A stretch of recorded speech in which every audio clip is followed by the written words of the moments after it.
C'est un redoutable honneur pour moi d'avoir été placé hier par la confiance unanime des représentants de la nation à la tête de l'État sénégalais. Et vous savez, ce sont tous des femmes et des hommes de talent. Je le crois, l'Afrique peut avoir son destin en main. Je suis venu dire que l'Afrique a assez subi le fardeau de l'histoire. Nous sommes un pays apaisé, un pays qui n'a pas de tradition de violence, un pays connu mondialement pour son climat fait de stabilité, de fraternité, de convivialité. Bienvenue dans ce nouvel épisode, merci d'être là, parlons-en.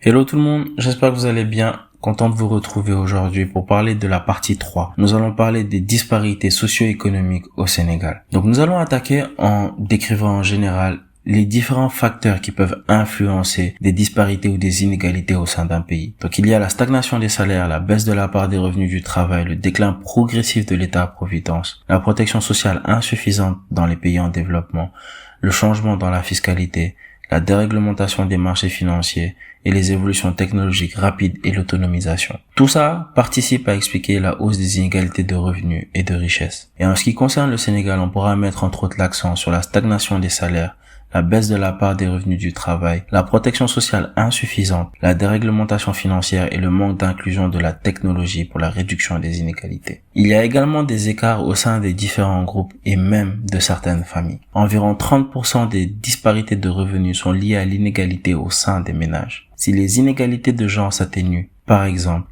l'écart salarial femmes-hommes s'est réduit au cours des 2 dernières décennies. Les femmes continuent de subir d'importantes disparités économiques, juridiques, politiques et sociales. Il faut toutefois noter que le Sénégal est un plutôt bon élève dans ce domaine. Toutefois, malgré le fait que de nombreuses femmes sont désormais à des postes de décision, assez souvent on ne leur laisse pas les coups des franches et on tente de les encadrer au lieu de leur faire pleinement confiance.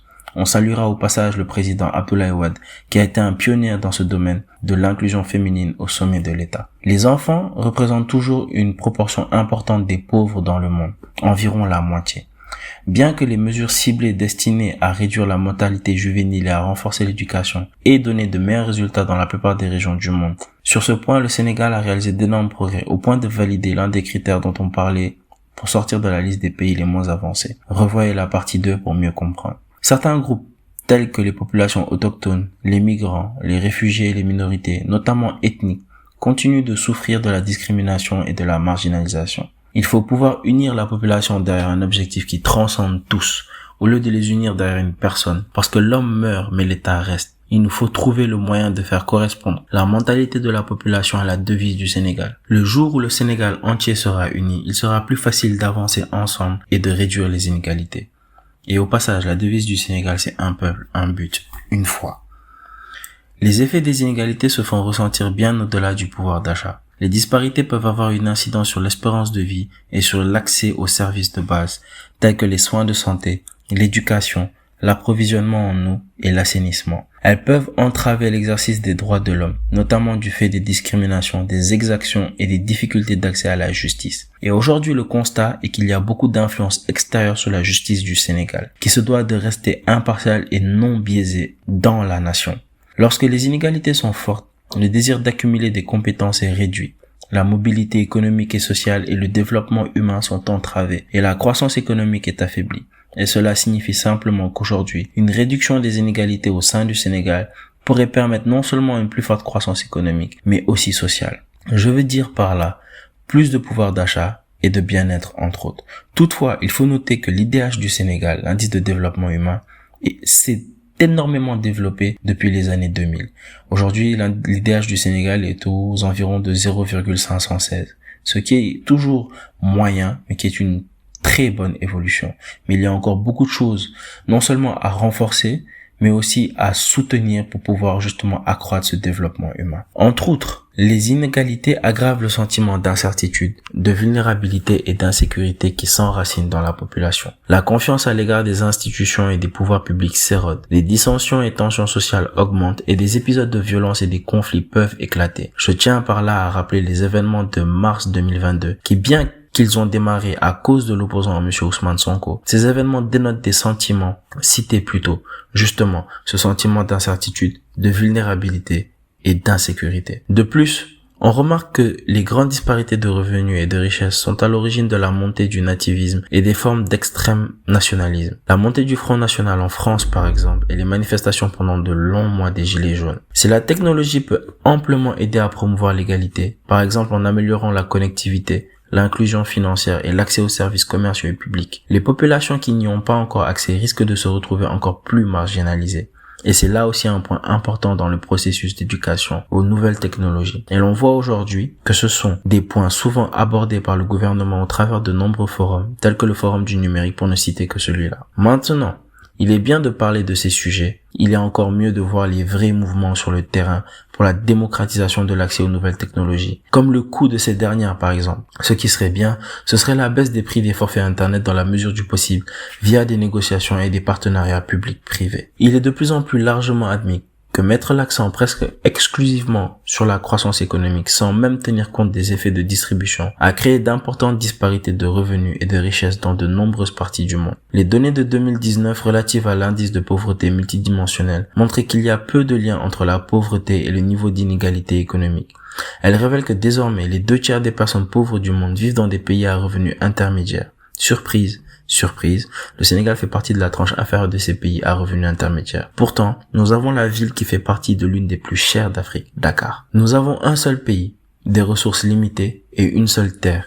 Il est manifestement nécessaire de tendre vers une croissance inclusive, équitable et durable, en veillant à l'équilibre entre les dimensions économiques, sociales et environnementales du développement durable. L'ONU et le Sénégal œuvrent à la réalisation des objectifs de développement durable, ODD, en cohérence avec le plan cadre des Nations Unies pour l'assistance au développement du Sénégal pour la période 2019-2023. L'équipe pays œuvre pour que les Sénégalais, particulièrement les plus vulnérables, bénéficient des fruits de la croissance économique, notamment l'accès à des services sociaux de base de qualité et à la protection sociale. Cet accompagnement est destiné à appuyer la réalisation de ces objectifs, à savoir en 1, la transformation structurelle de l'économie et de la croissance. En 2, le renforcement de l'offre d'infrastructures et des services sociaux de base. En 3, la gestion vertueuse des ressources publiques, la promotion de l'éthique, de la transparence, de la reddition des comptes et l'efficacité de la dépense publique. Par ailleurs, le plan Sénégal émergent, PSE, qui est le référentiel de la politique économique et sociale du Sénégal sur les moyens et long termes, est aligné aux ODD. Et la mise en œuvre de ces orientations stratégiques intègre l'ensemble des cibles prioritaires des ODD. Les objectifs de développement durable, également appelés objectifs globaux, constituent un appel universel à l'action visant à éliminer la pauvreté, à protéger la planète et à garantir à tous les peuples la paix et la prospérité. Mais quels sont ces objectifs? Nous en avons 17. En 1, pas de pauvreté. 2, faim zéro. 3, bonne santé et bien-être. 4, éducation de qualité. 5, égalité des sexes. 6, eau propre et assainissement. 7, énergie propre à un coût abordable. 8, travail décent et croissance économique. 9, industrie, innovation et infrastructure. 10, inégalité réduite. 11, ville et communauté durable. 12, consommation et production durable. 13, lutte contre les changements climatiques. 14, vie aquatique. 15, vie terrestre. 16, paix, justice et institutions efficaces. 17, partenariat pour la réalisation des objectifs. En 2015, le Sénégal a fait partie des pays qui ont adapté justement le programme de développement durable à l'horizon 2030, qui contient justement ces 17 objectifs, qui visent à bâtir des sociétés plus pacifiques, plus justes et plus viables. Sachant que les inégalités menacent le développement socio-économique à long terme et peuvent alimenter la violence, les maladies et la dégradation de l'environnement, l'objectif de développement durable numéro 10 consiste à réduire les disparités en termes de chances, de revenus et de pouvoir. Parmi les cibles de l'objectif 10 figure l'élimination des lois et politiques discriminatoires, l'amélioration de la réglementation des marchés financiers mondiaux, la facilitation d'une migration régulière, sûre et ordonnée, et le renforcement de la participation à la prise de décision à l'échelle nationale et internationale. Les inégalités prennent de multiples formes et varient considérablement d'un pays à l'autre. Si l'objectif 10 et ses cibles ont vocation à encadrer l'action menée, la lutte contre les inégalités doit tenir compte du contexte national, des réalités économiques et politiques.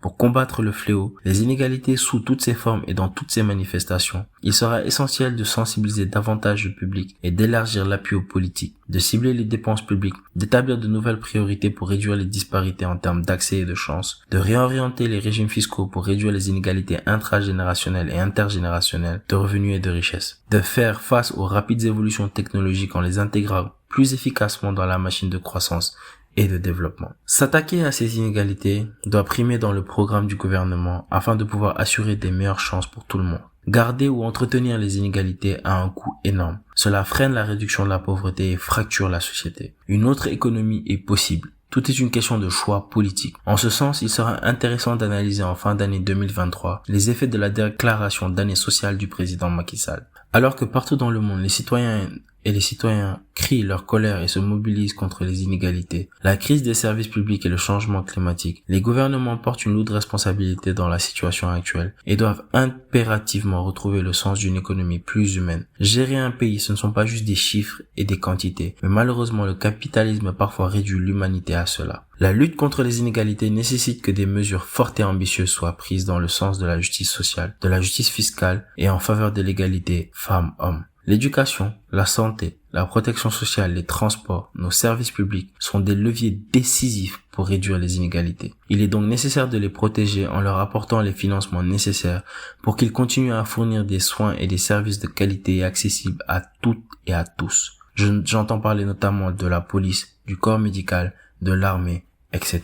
La protection des services publics passe également par une reconnaissance des salariés qui y travaillent, prise en compte de la pénibilité, rémunération décente, moyens matériels nécessaires. Il nous faut donc revoir le financement de nos services publics afin qu'ils ne reposent pas en majorité sur les personnes les plus pauvres. Or, notre fiscalité repose de manière croissante sur des impôts régressifs comme la TVA, des impôts qui pèsent proportionnellement plus sur les citoyens les plus pauvres. Le travail effectué par le Sénégal a porté ses fruits et il y a des évolutions, mais il faut garder en tête que la population a une évolution tout aussi constante dans ses standards de besoins et en termes d'envie. L'indice ERI, l'engagement à la réduction des inégalités, est un classement de 161 gouvernements du monde entier d'après les mesures prises pour réduire les inégalités. L'indice classe les efforts des gouvernements selon les actions menées dans 3 domaines ou piliers essentiels à la réduction du niveau des égalités: dépenses sociales, fiscalité et travail. L'indice de l'engagement à la réduction des inégalités, ERI 2022, est la première analyse détaillée publiée sur les politiques et les actions des gouvernements pour lutter contre les inégalités au cours des 2 dernières années de la pandémie. Cette analyse passe en revue les politiques et les actions des 161 gouvernements en matière de dépenses, de fiscalité et de travail sur la période 2020-2022. Les conclusions sont choquantes. Le Covid-19 a creusé les inégalités dans le monde entier. Les personnes les plus pauvres et les plus vulnérables étant les plus durement touchées par la maladie et ses profondes répercussions économiques. Pourtant, l'indice ERI 2022 montre clairement que la plupart des gouvernements du monde n'ont pas pris de mesures concrètes d'envergure pour atténuer cette dangereuse augmentation des inégalités.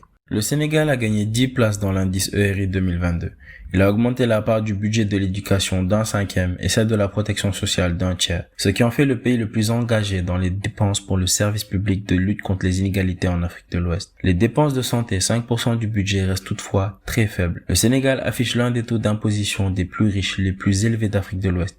Il est à 40%. Le Sénégal a augmenté son recouvrement fiscal de 12% en éliminant les exonérations fiscales et en luttant contre l'évasion fiscale. Dans son discours à la nation en septembre 2022, le président Macky Sall a réaffirmé sa volonté politique et son engagement à réduire les inégalités sociales, économiques et géographiques, notamment en améliorant l'accès des populations aux services sociaux comme la santé, l'éducation et l'assainissement. Il est effectivement bien de prendre des mesures politiques, mais je prendrai un exemple. C'est le rapport de la Cour des comptes vis-à-vis des 1000 milliards du Covid-19. Aujourd'hui, ce qui ressort du rapport de la Cour des comptes, c'est qu'il y a eu une mauvaise gestion des fonds alloués. La volonté politique est allouée, mais la gestion et le contrôle permanent sur justement l'allocation et la gestion de ces fonds est à effectuer sur les différentes parties prenantes. Or, cela a été pauvre. Et c'est l'un des éléments les plus importants lorsqu'il y a la mobilisation de tant de fonds, notamment pour éviter des détournements et des actes de lèse-majesté. Car même si l'action avait pour but de réduire la pression qui pesait sur la population, tous les dysfonctionnements qui ont été notés vont réduire justement l'impact final sur la population et créer une perte de confiance qui se fait ressentir de plus en plus aujourd'hui. C'est là où il est important d'avoir les hommes ou femmes qu'il faut à la place qu'il faut. Les inégalités sont un choix politique. Alors même que de multiples crises font rage, certains gouvernements montrent qu'une autre voie est possible, que tendre vers davantage d'égalité est une démarche alternative concrète et que toutes les nations peuvent entreprendre cela. Et il n'a jamais été aussi urgent d'emprunter cette voie. Donc voilà. Merci d'avoir été présent jusqu'à la fin. C'est la fin de la partie 3. J'espère que lors de ces différentes parties, vous avez appris énormément de choses et que vous avez justement des questions qui ont été suscitées. N'hésitez pas à commenter, à partager cela, vos opinions, car cela m'intéresse et ça peut même créer d'autres discussions beaucoup plus intéressantes. Donc c'est la fin de la partie 3. Merci d'avoir été présent. Merci à vous d'avoir été là. Retrouvez-nous sur nos différentes plateformes, YouTube, Deezer, Spotify. Ce fut un plaisir de vous avoir avec nous.